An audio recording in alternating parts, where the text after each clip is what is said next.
ఫెవికాల్ ఈ చిన్న పనితో కొన్ని వేల కోట్ల రూపాయలు అనేది టర్నోవర్ చేస్తుంది. సో 1950స్లో కనుక మనం చూసుకున్నట్లయితే కార్పెంటర్స్ అనేది ఏదైనా గమ్ అనేది యూస్ చేయాలంటే అక్కడ యానిమల్ ఫ్యాట్ అనేది అక్కడ యూస్ చేసేటోళ్ళు. యానిమల్ ఫ్యాట్ నుంచి అక్కడ గమ్మాలు తయారు చేయాలంటే చాలా ప్రాసెస్ ఉండేది.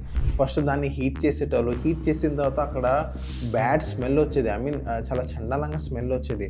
దాని తర్వాత అక్కడ గమ్ అనేది అక్కడ తయారయ్యేది అనమాట. అది కూడా సగమే కంప్లీట్ అయ్యేది. సో ఇంత పెద్ద ప్రాసెస్ ఉంది. ఇక్కడ చిన్న గ్యాప్ నోటీస్ చేసిన ఫెవికాల్ సింథటిక్గా వాళ్ళు ఒకటి ఫెవికాల్ వైట్ అనేది వాళ్ళు తయారు చేయడం జరిగింది.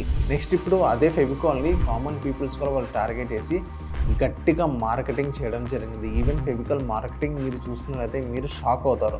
అంత సాలిడ్ మార్కెటింగ్ ఉండేది వాళ్ళది. యాడ్స్ చూసినా కానీ మీకు మైండ్ పోతుంది.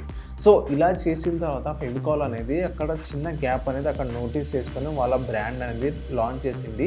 దాన్ని కార్పెంటర్స్ అనేది ఎక్కువ గ్రాప్ చేసుకున్నారు. అండ్ నెక్స్ట్ ఇదే ఫెవికాల్ అనేది అండ్ మార్కెట్లో ఒక చిన్న గమ్ము కొనాలన్నా కానీ ఒక చిన్న పని కూడా గమ్ము కొనాలంటే పెద్ద పెద్ద కంటైనర్స్ ఉండేది. సో ఆ గ్యాప్ని కూడా ఫెవికాల్ అనేది వదలలేదు. సో అందుకనే ఫెవికాల్ అనేది 30 grams ఆఫ్ ఫెవికాల్ చిన్న చిన్న బాటిల్స్లో కానీ చిన్న చిన్న ప్యాకెట్స్లో కూడా అది లాంచ్ చేశారనమాట.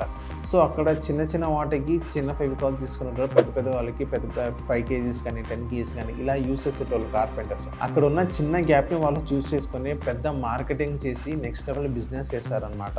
సో ఇది ఫెవికాల్ స్టోరీ. ఈ స్టోరీ మీకు ఎలా అనిపించిందో కింద కామెంట్ చేయండి. అండ్ మీ ఫ్రెండ్స్ అండ్ ఫ్యామిలీకి షేర్ చేస్తూ మా పేజ్ని ఫాలో అవ్వండి.